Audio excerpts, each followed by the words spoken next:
Kita sholat zuhur 4 rakaat. Di rakaat kedua seharusnya kita duduk tasyahud awal. Ternyata kita malah terlanjur berdiri.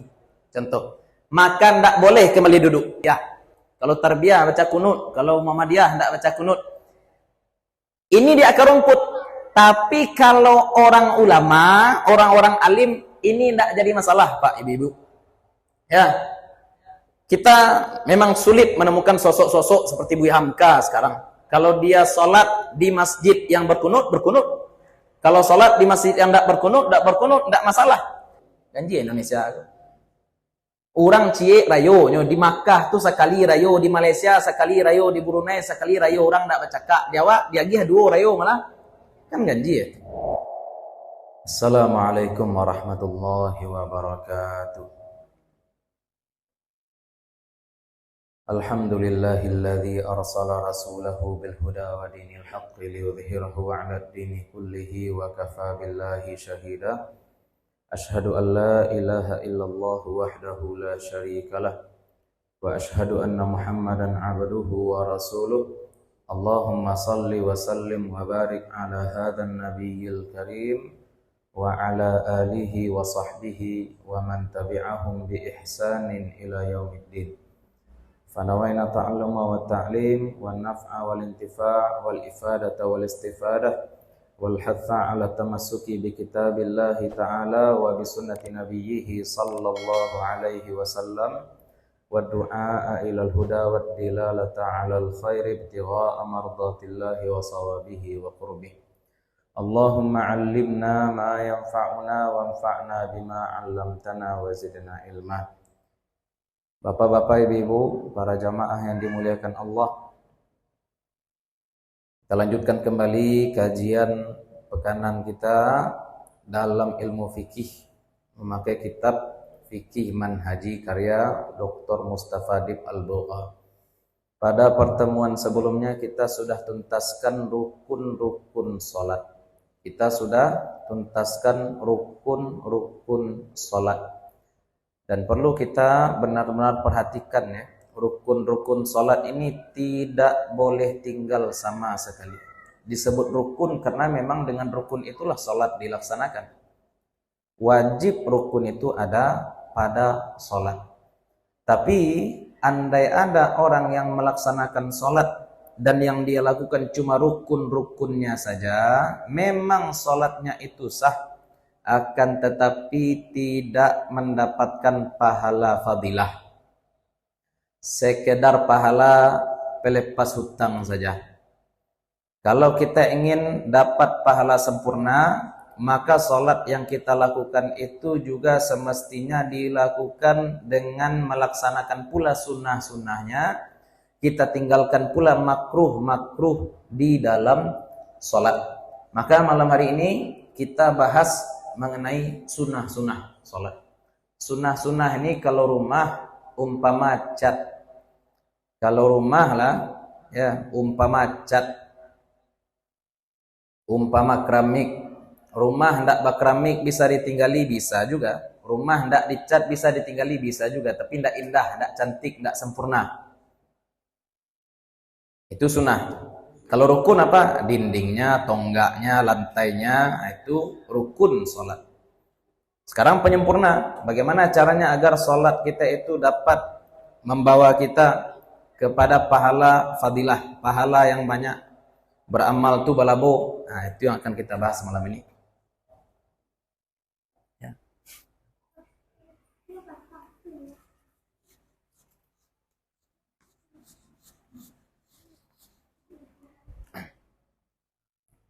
Kalau yang pakai modul tuh halaman 23. Di modul halaman 23.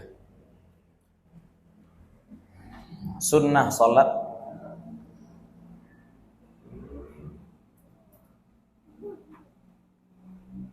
ada 2. Ada namanya sunnah ab'ad.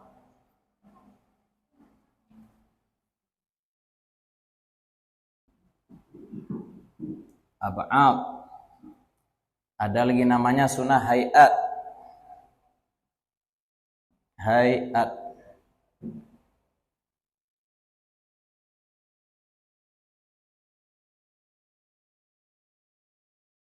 Sunnah ab'ad ini adalah sunnah yang besar. Dengan kata lain, kalau ada orang yang meninggalkan sunnah ab'ad ini, sholatnya sah tapi cacat. Ada Ustaz Ahmad Sarwat membuat perumpamaan untuk sunnah ab'ad ini. Umpama sunnah ab'ad ini adalah seperti kaki pada manusia. Manusia kalau kakinya pontong, itu tidak mati, Bu, Pak. Tapi tidak sempurna. Cacat. Kalau sunnah hayat ini umpama kopiah lah. Ya, umpama kopiah, umpama kaluang, umpama cincin. Nah, ini nih sunnah hayat. Sunnah ab'ad ini umpama organ tubuh kita yang kalau hilang organ tubuh itu dari badan kita, kita tetap hidup tapi tidak sempurna. Nah, contoh tangan. Manusia tanpa tangan tetap hidup. Tapi kalau manusia tidak punya tangan, cacat. Kalau hayat ini apa? Umpama kalung, umpama cincin, umpama kopiah. Manusia tanpa kopiah hidup. Kalau pakai kopiah tambah rancak. Manusia tidak pakai cincin tetap hidup. Tapi kalau pakai cincin tambah rancak. Nah, ini dia nih, sunnah hayat. Kalau rukun itu umpama organ-organ yang tidak boleh, tidak ada pada manusia. Jantungnya, paru-parunya, livernya, dan seterusnya itu adalah rukun. Nah, ini sunnah. Dengan kata lain, karena kalau sunnah ab'ad ini tertinggal, sholat kita seolah-olah cacat, maka andai ada orang yang meninggalkan sunnah ab'ad, disunnahkan untuk jabril khalal. Disunahkan untuk menyempurnakan sholatnya dengan sujud sahwi. Ya, sujud sahwi. Nah, ini sunnah ab'ad kalau tertinggal disunahkan sujud sahwi. Sunnah hayat kalau tertinggal ya sudah. Ya, umpama orang tidak punya kaki, nah, disunahkan jabril khalal, sujud sahwi. Umpama sujud sahwi ini apa? Kaki palsu. Dia nak mati tanpa kaki, tapi tidak sempurna. Nah, ini penyempurnanya, sujud sahwi. Tapi kalau sunnah hayat, biarlah. Kita keluar rumah lupa bawa cincin, keluar sajalah, haman saja, tidak masalah. Ya, ini dua pembagian sunnah. Nah, sunnah ab'ad, nanti kita bahas khilafiyahnya. InsyaAllah kita bahas semuanya. Sunnah ab'ad ini secara umum kalau di dalam matan takrib atau matan Abu Syuja, itu ada dua. Yang pertama, duduk tasyahud awal. Yang kedua, kunut. Dua. Kalau Bapak Ibu cek di buku fikih karya Syekh Sulaiman Rashid. Jadi Syekh Sulaiman Rashid ini ternyata beliau dulu juga belajar di Padang Jopang. Ya, di Padang Jopang juga beliau dulu belajar. Dahulu Padang Jopang ini afiliasinya ke Tawalib, sama dengan Parabe, sama dengan Tawalib Padang Panjang. Itu beliau bikin buku judulnya Fikih Islam, warna hijau. Syekh Sulaiman Rashid, Fikih Islam Syekh Sulaiman Rashid. Nah, itu dibahas di situ, kunut. Dibahas juga di situ tasyahud awal. Dua ini sunat, bukan rukun. Tapi sunatnya sunnah besar, sunnahnya sunnah ab'ad. Andai tertinggal kita melaksanakan dua ini, maka disunahkan bagi kita untuk menggantinya dengan sujud sahwi. Nanti tempat-tempatnya kita sampaikan. Kunut subuh itu khilafiyah. Ya, khilafiyahnya bagaimana? Kemudian juga masalah kunut witir. Kapan kunut witir itu? Kemudian yang ketiga juga kunut nazilah. Ya, seperti kemarin ya dengan sesaat hari bulan lalu kita maghrib doa kunut. Bu, tekan ada Bu. Pak maghrib doa kunut. Nah, itu doa kunut apa namanya tuh? Nazilah. Kunut nazilah. Ada tiga. Kunut subuh, kunut witir, kunut nazilah. Kemudian tahiyat awal itu mencakup bacaan tahiyatnya, mencakup duduknya, mencakup salawat nabinya. Salawat nabi juga termasuk ke dalam cakupan duduk tasyahud atau duduk tahiyat awal, tahiyat yang pertama. Nah, ini yang barangkali juga perlu kita ingatkan, duduk tasyahud awal ini hukumnya sunnah. Duduk tasyahud awal hukumnya sunnah. Terapan hukumnya bagaimana? Andai bapak ibu sholat rakaat kedua, harusnya kita duduk tasyahud awal. Harusnya kita duduk tahiyat awal. Tahiyat awal nih, bukan tahiyat akhir. Kalau duduk tahiyat akhir apa tuh? Rukun. Yang kita bahas sekarang tahiyat awal. Kita sholat zuhur 4 rakaat. Di rakaat kedua seharusnya kita duduk tasyahud awal. Ternyata kita malah terlanjur berdiri. Contoh, maka tidak boleh kembali duduk. Kenapa tidak boleh kembali duduk? Karena duduk tasyahud awal hukumnya sunat. Sedangkan berdiri hukumnya wajib. Berdiri adalah rukun sholat. Sedangkan duduk tasyahud awal sunat. Kaidahnya kita tidak boleh mengorbankan yang wajib berdiri. Kita korbankan yang wajib demi yang. Lalu bagaimana caranya? Kalau bapak ibu terlanjur berdiri di rakaat kedua, lupa tasyahud awal, lanjut saja sholat. Lanjut saja sholat. Nanti sebelum salam, ya, lakukan sujud sahwi. Lah, ini andai misalkan imam terlanjur berdiri, sholat zuhur 4 rakaat, di rakaat kedua imam terlanjur berdiri, tidak usah baca subhanallah. Ya, imam terlanjur berdiri di rakaat kedua, tidak usah baca subhanallah, lanjut saja. Tapi kalau di rakaat ketiga dia duduk, baru baca subhanallah. Ya Pak ya, ya Bu ya. Ini imam misalkan lupa, dia kira dia rakaat pertama juga, padahal dia sudah rakaat kedua, sehingga dia langsung saja berdiri, tidak usah baca subhanallah. Di rakaat ketiga dia duduk imam. Kenapa? Karena imam mengira dia masih berada di rakaat kedua. Itu baru kita baca subhanallah. Nanti ganti dengan sujud sahwi. Itu caranya. Tapi kalau di rakaat keempat harusnya duduk tahiyat akhir. Berdiri imam untuk rakaat kelima, baru baca subhanallah. Kenapa? Karena berdiri rakaat kelima itu haram, tidak boleh. Sedangkan duduk tahiyat akhir adalah rukun. Yang haram harus ditinggalkan untuk yang wajib. Hanya mau itu tuh kaidah sampai akhir belajar fikih itu ya. Idza ta'aradal mandub wal wajib. Kalau bertabrakan yang wajib dengan yang sunnah, maka dahulukan yang. Tidak boleh kita membatalkan yang wajib demi yang sunnah. Tak boleh kita korupsi untuk naik haji. Ini tuh. Naik haji hukumnya sunat, korupsi hukumnya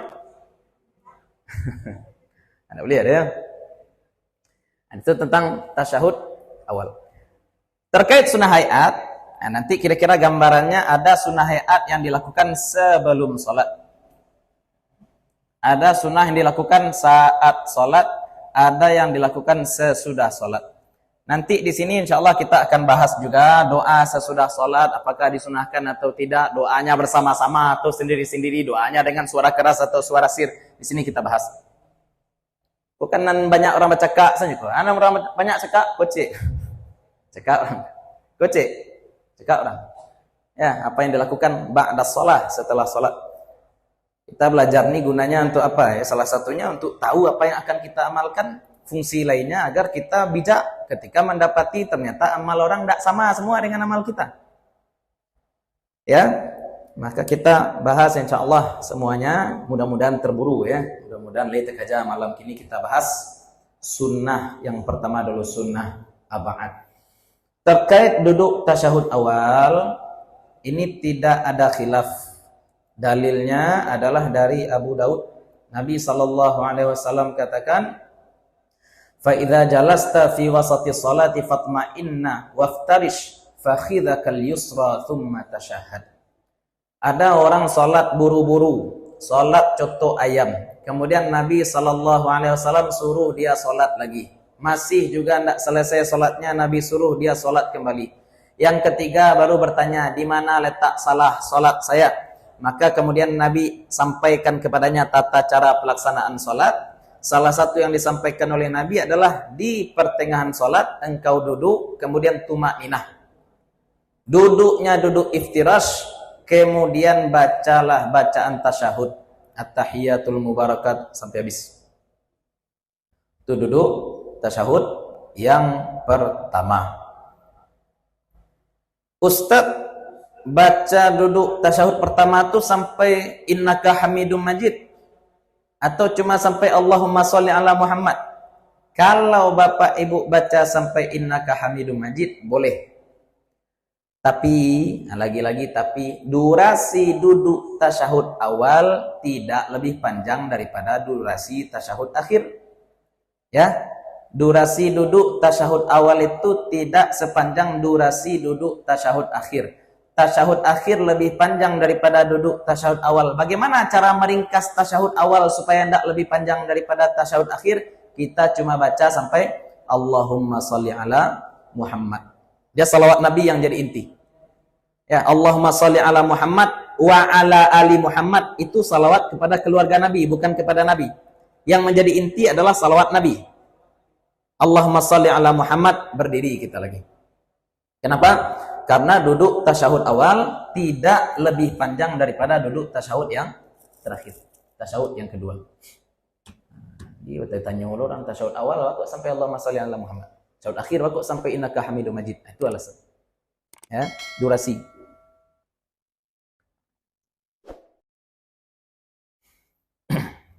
Ini tidak ada khilaf. Permasalahan tasyahud awal itu saja. Ya. Kalau orang terlanjur berdiri, tidak terlaksanakan oleh dia tasyahud awal, nah ini dia. Nah, yang agak rumit yang kedua yaitu doa kunut. Sebelum kita bahas kunut, di akar rumput, di kalangan awam, permasalahan kunut ini acap kerap menjadi sebab pertikaian, menjadi sebab perdebatan. Bahkan memilih-milih masjid untuk salat subuh pun sering menjadikan kunut ini sebagai standar. Lima waktu subuh di situ batu. Jangan di situ lah, di situ tidak kunut. Lima salat di situ lah, jangan di situ batu. Di situ tidak kunut. Kalau di situ kunut tidak loh. Ya. Kalau mu'tamad, dalil-dalil sudah kita sampaikan ya di halaman 23 ya. Di halaman 23 kita bahas dulu kunut yang pertama ya. Kunut yang pertama kita bahas dulu. Karena ini yang paling banyak debat. Kunut subuh yang pertama, yang kedua kunut witir, yang ketiga kunut nazilah. Ibu-ibu kalau payah membaca tulisanku anggap saja tak baca ya, karena mau bacaan. Sekarang untuk masalah kunut subuh ini sering dijadikan alasan untuk membeda-bedakan. Ini orang Muhammadiyah atau orang Tarbiyah nih kalau di Minang. Kok Muhammadiyah atau Perti kok. Ya, kalau di Sumatera Barat kan itulah. Kira-kira kalau di Bukit Tinggi gambarannya itu seperti Parabe. Kalau Parabe itu sekolah Muhammadiyah. Apalagi Canduang. Kalau Canduang itu sekolah MTI, Tarbiyah. Kalau Tarbiyah baca kunut. Kalau Muhammadiyah tidak baca kunut. Ini di akar rumput. Tapi kalau orang ulama, orang-orang alim, ini tidak jadi masalah, Pak, Ibu-ibu. Ya, kita memang sulit menemukan sosok-sosok seperti Buya Hamka sekarang. Kalau dia sholat di masjid yang berkunut, berkunut. Kalau sholat di masjid yang tidak berkunut, tidak masalah. Kenapa? Karena ternyata Bapak Buya Hamka, Haji Rasul, punya buku. Apa judul bukunya? Asy-Syir'ah.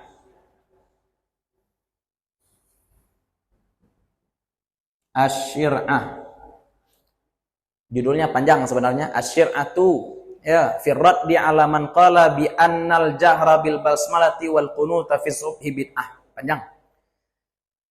Jadi hebat Haji Rasul ku hebat bahasa Arab, Pak. Ya sekolah di Makkah tuh yo. Beliau menulis buku judulnya Asy-Syir'ah.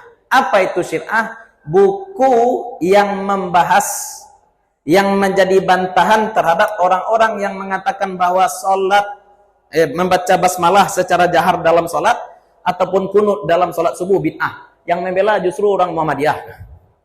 Ya, yang mengatakan, ini beliau di mukaddimah kitab menyatakan kita menerima pengaduan-pengaduan dari kawan-kawan di mana kawan-kawan ini tidak mau salat di masjid tertentu. Kenapa tidak mau salat di masjid tertentu? Gara-gara imamnya baca basmalah. Tidak mau salat di masjid tertentu. Kenapa? Gara-gara imamnya baca kunut. Kenapa orang bertanya kepada Haji Rasul? Karena Haji Rasul ini Muhammadiyah. Haji Rasul Muhammadiyah ya, tapi beliau tidak menanggalkan pula kealiman beliau. Maka beliau tulis buku Asy-Syir'ah. Kalau tidak dijelaskan masalah kunut subuh ataupun masalah jahar basmalah, nanti justru menimbulkan fitnah. Dibuat masjid baru, padahal di kampung itu sudah ada masjid. Kenapa dibuat masjid baru? Masalah sepele, cuma gara-gara kunut. Maka beliau tulis nih, Asy-Syir'ah. Kalau yang mau filenya, insya Allah kita bisa bagikan, bahasa Arab. File buku Asy-Syir'ah karya Bapak Buya Hamka, Haji Abdul Karim. Kalau Buya Hamka, Haji Abdul Malik. Kalau beliau Abdul Karim, beliau punya buku judulnya Syir'ah, membahas tentang kunut subuh.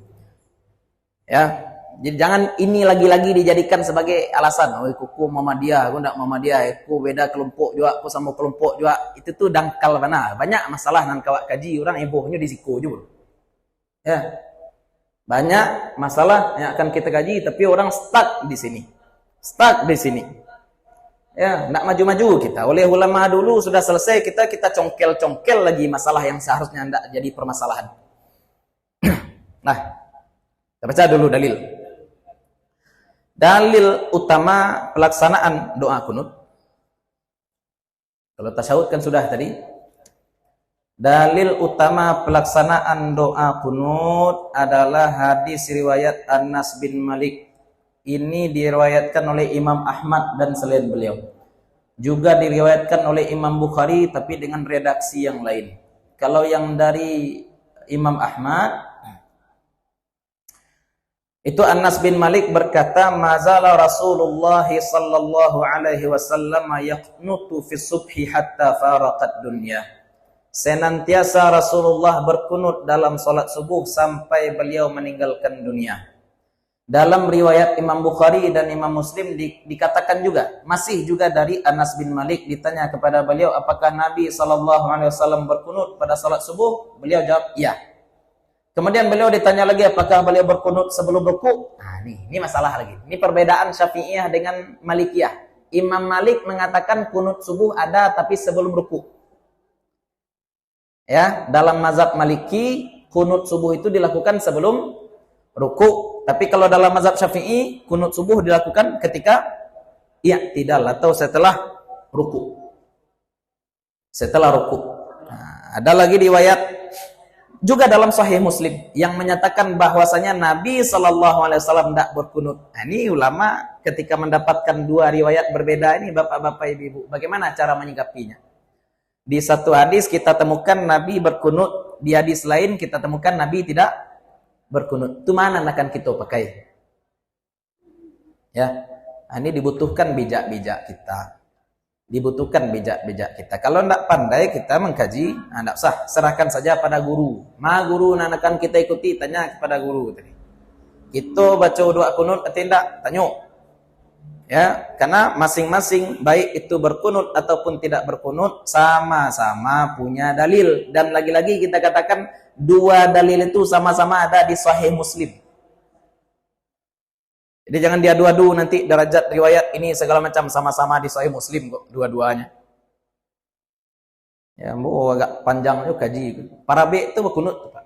Parabe Ketua Muhammadiyah Bukit Tinggi itu tamek Parabe. Yang sebelum itu Dr. Ismail Novel tamek Parabe.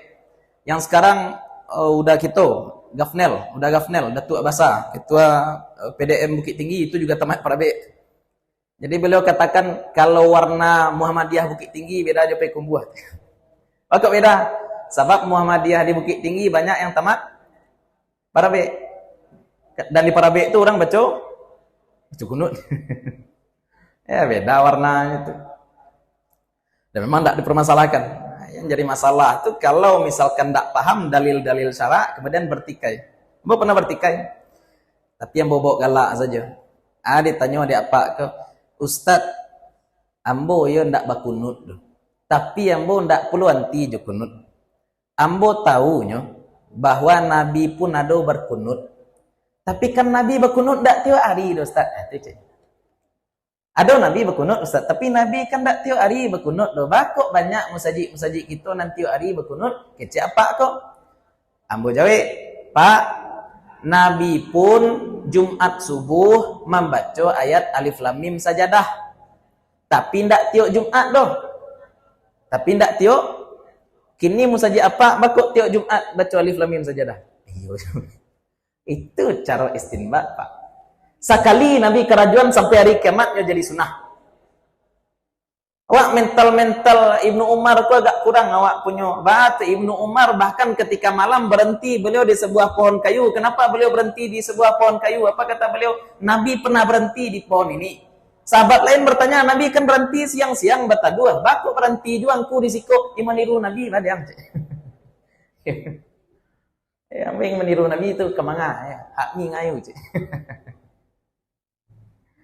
Itu tuh semangat model agak kurang. Awak memilah-milah ke sunnah. Kau kan sekali-sekali di kerajaan Nabi-nya. Kau kan sekali seumur duit di kerajaan Nabi-nya. Sekali di kerajaan Nabi sampai kiamatnya menjadi sunnah. Sama dengan tadi. Apa itu? Baca ayat sajadah di hari Jumat. Nabi tidak selalu. Nabi pernah memang membaca ayat sajadah di subuh Jumat. Apakah terus? Tidak terus. Kalau di sini terus, Ustaz? Tidak juga. Ya. Kalau ada masjid yang terus-terusan setiap Jumat membaca ayat sajadah, bid'ah enggak? Enggak. Jangan bilang bid'ah. Ya, bid'ah selalu bid'ah. Saya tahu ada orang kaya di Pekumbu ini setiap Ramadan dia pergi umrah. Setiap Ramadan dia pergi umrah. Apakah Nabi setiap Ramadan selalu umrah? Enggak juga. Bid'ah tuh. Aduh, bid'ah, bid'ah saja gini itu, Pak. Ya. Satu kali Nabi berbuat sampai kiamat perbuatan itu menjadi sunnah. Ya, atau masuk ini. Ada orang baca kunut selalu silahkan, tidak masalah. Kenapa dipermasalahkan? Ada orang tidak berkunut pun tidak masalah. Kenapa? Karena kunut ini bukan rukun. Dan lagi-lagi kita katakan bahwa untuk masalah doa kunut, dalil yang menyatakan tidak ada kunut subuh itu juga ada di Sahih Muslim. Sama-sama di Sahih Muslim. Yang akan kita amalkan kira-kira mana yang akan kita tenang sajalah. Tapi nanda tahu salah moko Pak, orang nanda berkunut tu biasanya bukan deknya ndak mengakui sunnah. Nanda Pak tadi pun nanda tahu kunut tu sunnah. Bah ndak berkunut juga Pak, ndak hafal. Bahasa klise itu ya, dia ndak hafal. Biamka pernah kunut beliau, ditanya dek murid beliau, lah kunut kini biasa. Cek Biamka, kalau dahulu ambo ndak berkunut, ambo membaca buku seketik. Kan tuh, itu masyhur cerita Biamka yang itu ya. Kini saya sudah baca 1000 buku, maka saya berkunut, itu kata Biamka. Dalam cerita lain, aku ambo dapat dari yang kumudo, apa kecek beliau? Buya Hamka berkunut, kemudian ditanya oleh murid beliau, kenapa Buya berkunut? Apa kata Buya Hamka? Allah sabanyak kau musibah menimpa kaum muslimin, indak aja berkunut, itu ialah gawat. Ya, sudah sebanyak ini musibah menimpa kaum muslimin, ndak kita doa kunut, itulah gawat. Mohon maaf, apa-apa ibu-ibu, kita banyak menyandarkan hasil itu kepada usaha zahir saja. Usaha zahir saja. Ya, memilih pemimpin. Contoh, selama memilih pemimpin masalah pemilu, ya, kita selalu menyandarkan pemimpin yang baik itu ditentukan selalu oleh pencoblosan pemilu segala macam. Doa awak tidak sakuik coblos awak, itu masalahnya Pak. Ya. Khatib dan ketika berkhutbahnya berdoa, ya Allah, siapa yang ingin kehancuran untuk kaum muslimin, hancurkanlah dia. Siapa yang berani seperti itu doa sekarang? Ya Allah, ahlik man fi halakihi salahul muslimin. Allahumma aslih man fi salahihi salahul muslimin. Itu kan doa kunut nazilah. Doa tolak bala jarang kita baca. Allahumma kshif annal bala wal waba wal fahsya wal ghala. Allahumma rfa'anna kulla bala'in wa waba'in wa hammin wa ghammin. Awak doa Rabbana atina saja tu. Ya, doa aku perlu Pak. Doa aku ikhtiar juga. Doa juga ikhtiar. Jangan selalu terpaku kepada usaha-usaha zahir. Karena Nabi juga ajarkan kepada kita usaha-usaha batin. Usaha batin itu maksudnya apa? Secara zahir tidak ada kaitan dengan hasil, tapi Nabi suruh. Contohnya hadis, da'u mardakum bis sadaqah. Obatilah orang sakit di antara kalian dengan sedekah. Ini masuk akal enggak, Pak? Orang sakit, cara mau baiknya dibawa ke rumah sakit harusnya. Dibawa kepada dokter. Tapi Nabi justru enggak suruh bawa kepada dokter. Tapi obatilah orang sakit di antara kalian dengan sedekah. Kan enggak ada kaitan sebenarnya. Tapi ini namanya usaha batin. Usaha zahir, bawa kepada tabib, bawa kepada dokter. Ini usaha batin nih. Perbanyak doa, perbanyak sedekah. ini parah. Kaji Ustaz tadi itu. Si anak napa doa kunut dapat piti. Kalau piti sirahnya. Tidak ibu-ibu dolah anak-anak suruh. Kau ndak serangan fajar deh Pak ayo. Fajar lah lewat pemilu. Si anak nafal doa kunut dapat piti. Anda dapat angus. Ya, ibu-ibu apa-apa diamalkan atau tidak hafal juga. Hanya pendek. Allahumma hdini fi man hadait wa afini fi man afait wa tawallani fi man tawallait wa barik li fi ma atait wa qini bi rahmatika syarra ma qadait. Fa innaka taqdi wa la yuqda 'alaik fa innahu la yadhillu man walait wa la ya'izzu man adait tabarakta rabbana wa ta'ala falakal hamdu ala ma qadait nastaghfiruka wa natubu ilaik. Tambah salawat. Ya sallallahu ala sayidina Muhammadin wa ala alihi wa sahbihi wa sallim. Kalau ingin tambah doa tolak bala. Allah maksil annal bala wal fahsya wal waba wal ghala. Allahumma aslih man fi salahihi salahul muslimin wa ahlik man fi halakihi salahul muslimin. Ya. Kau awak semangat awak doa salat duha saja kan ya Pak ya. Kalau sudah baca doa nak dihafal doa salat duha batu pembuka rezeki. Kalau ndak ada embel-embel pembuka rezeki nak awak hafal doa. Kau doa tolak bala kau Pak. Ibu, mana lebih rancak? Dapat rezeki atau terhindar dari musibah? Lebih penting, lebih butuh kita terhindar dari musibah sebenarnya daripada dapat rezeki. Kan ya? Wak balanta, anak balanta boto, mana nih bu pilih ya? Oto cahaya atau anak mati? Biarlah oto cahaya, asal anak selamat. Pasti seperti itu. Ya, berarti kita lebih suka kita tertolak bala daripada dapat rezeki sebenarnya. Maka doa tolak bala kita dahulukan seharusnya. Tapi ini yang kurang nih. Maka untuk kunut subuh lagi-lagi kita katakan jangan lagi dijadikan sebagai bahan untuk bertikai. Bagus sebenarnya di Indonesia ini. Mau kita sholat di masjid berkunut, ada masjidnya. Mau sholat di masjid yang tidak berkunut, ada juga masjidnya. Mau sholat di masjid yang doa bersama, ada. Ada yang tidak doa bersama, ada juga. Pilihlah, kan senang tuh. Rayo saja 2 kali di Indonesia. Pak, boh juga. Janji Indonesia. Orang cie rayo. Di Makkah tuh sekali rayo. Di Malaysia sekali rayo. Di Brunei sekali rayo. Orang tak bercakap. Jawa, dia gih 2 rayo malah. Kan janji ya. Dek punyo mako batikai. Ini agak-agak rumit. Memang orang Indonesia ini tipikal suka bertikai aja. Dek bola bertikai, dek kunut bertikai, dek artis Korea bertikai. Ya, pemilu ya. Gue lelo Pak yo pemilu orang banyak bertikai. Jamu dek 2009 balik lo. Ya, nan dulu baca kaknya kini alah galak-galak nan awak. Dan lagi-lagi kita sampaikan. Ambo sampaikan kepada kawan-kawan ambo sadonyo. Jangan terlalu menggantungkan nasib negara sebesar ini kepada 2 orang. Maksudnya ditukar bana presiden dan wakil presiden negara sebesar ini belum tentu akan baik langsung bantu tapak tangan tabalik. Banyak nan bisa kita tukar. Anggaplah kini misalkan tidak bertukar, masih melanjutkan nan lamu pemerintahan, tapi kan yang lain-lain bisa juga kita perbaiki. Fokus kepada apa yang bisa kita kontrol. Karena kalau kita fokus pada sesuatu yang tidak bisa kita kontrol, stres jadinya. Anan bisa wak kerajuan kini berdoa.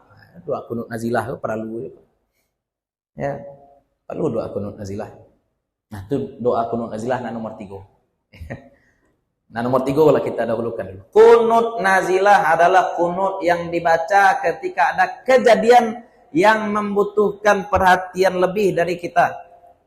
Contohnya di masa Rasulullah sallallahu alaihi wasallam, kunut nazilah dilakukan oleh Nabi sebulan penuh menanggapi peristiwa Bi'ru Ma'unah. Ada orang dari Najd. Najd itu sekarang posisinya di Riyadh, Arab Saudi. Nabi kan di Madinah. Madinah itu kalau dahulu disebutnya Hijaz.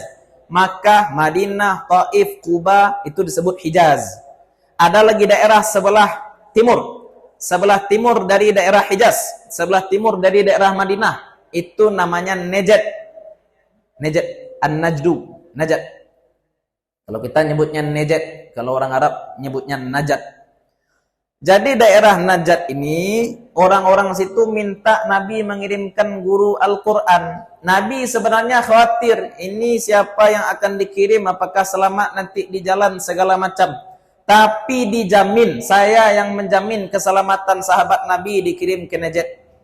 Ketika dikirim 70 orang, sahabat Nabi mengajarkan Islam ke sana, di perjalanan dibunuh. Ini ya peristiwa berdarah dalam sejarah dakwah Nabi SAW, namanya peristiwa Bi'ru Ma'unah. Bi'ru Ma'unah. Mati syahid ya, 70 orang-orang yang akan dikirim mengajari Al-Quran dibunuh di perjalanan. Yang selamat cuma satu, dan satu orang itu kembali ke Madinah mengabarkan kepada Nabi SAW. Lupa nama-namanya. Ya, petang baru kita dengar kajinya dari Syekh Muhammad Said Ramadan. Beliau bahas juga tuh di dalam buku beliau Fiqh Sirah An-Nabawiyah. Gara-gara kejadian tersebut, Nabi baca doa kunut nazilah selama 1 bulan. Kemudian juga kunut nazilah dilakukan pada masa Umar bin Khattab. Kunut nazilah dilakukan pada masa Umar bin Khattab. Kenapa? Karena pada masa Umar bin Khattab, umat Islam pernah mengalami krisis yang luar biasa. Karena umat Islam tasapi, Pak. Di timur ada kerajaan Persia, di barat ada kerajaan Romawi. Banyak peperangan-peperangan yang dilakukan oleh Umar bin Khattab. Banyak futuhat-futuhat yang dimenangkan oleh Umar bin Khattab, akan tetapi harganya umat Islam mengalami krisis.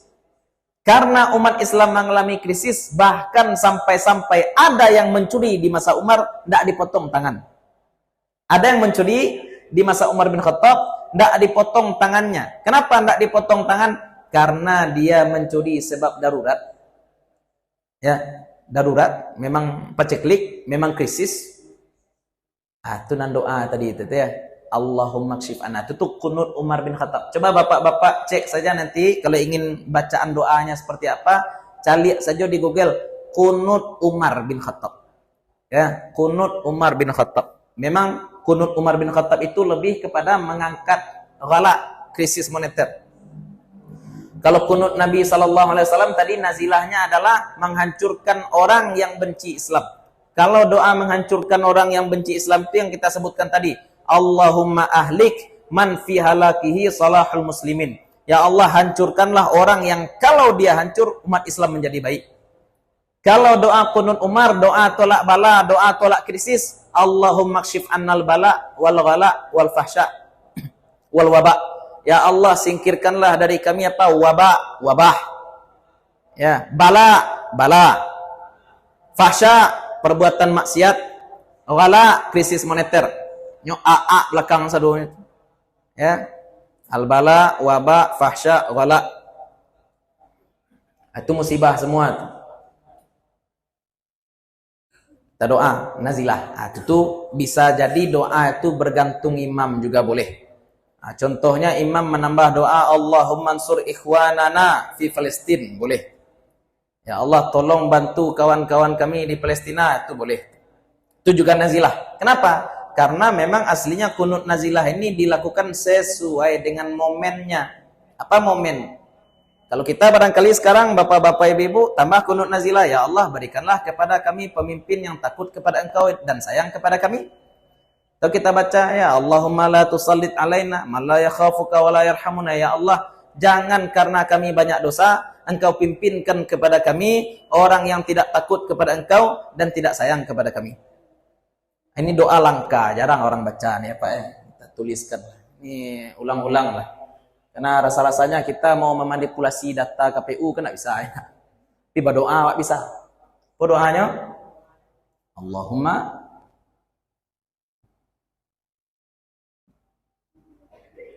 la tusallit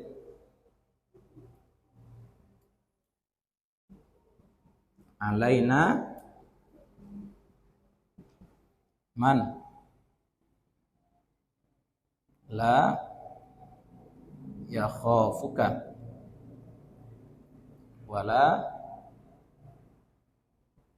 yarhamuna.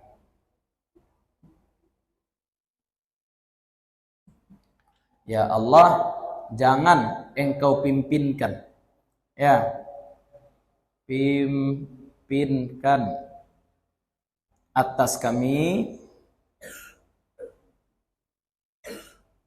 jangan Engkau pimpinkan atas kami orang yang tidak takut Engkau dan tidak sayang kami.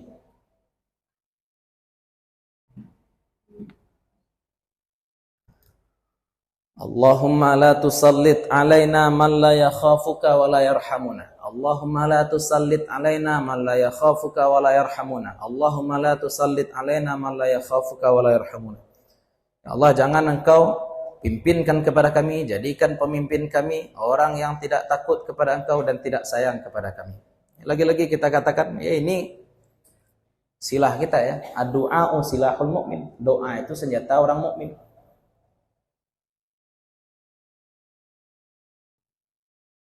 Ada sesuatu yang tidak kita suka, tapi kita cuma bisa mengoceh, tap. Doa obatnya. Baca doa. Ya. Ada musibah yang menimpa kita, ada barang kita yang hilang, mencerepet-cerepet, kan tidak kebalik barang itu lupa. Tapi kita bisa berdoa. Doa tuh ya. Ini agak kurang kita. Kepedulian untuk berdoa, perbanyak-banyak zikir, daripada mengoceh-ngoceh yang tidak perlu, membuat hati kita semakin keras, membuat lidah kita barangkali ternoda dengan kata-kata yang tidak patut. Lebih baik kita basahi lisan kita dengan doa, agar Allah turunkan juga keberkahan bagi negeri kita ini. Ya, mudah-mudahan tidak dimasuki itulah negeri Kuancu. Mudah-mudahan tidak cuan-cuan Pak. Salah doa tadi itu. Mudah-mudahan tidak cuan-cuan ya. Mudah-mudahan tidak cuan-cuan. Nah, sampai situlah dulu kaji kita malam hari ini. Mudah-mudahan bermanfaat bagi ibu, bapak-bapak, terutama untuk kami pribadi yang menyampaikan. Oh ya, kunut witir berarti tergantung kaji malam ya. Insyaallah pertemuan selanjutnya kita akan bahas kunut witir, kapan dilakukan, bagaimana doanya, dan kita lanjutkan dengan sunnah-sunnah ayat. Mudah-mudahan bermanfaat bagi bapak-bapak, ibu-ibu, terutama untuk kami pribadi yang menyampaikan. Mohon maaf kalau ada yang salah, ada yang kurang, ada sesuatu yang tidak kami letakkan pada tempatnya, ada penghormatan yang barangkali kurang layak kami berikan. Assalamualaikum warahmatullahi wabarakatuh.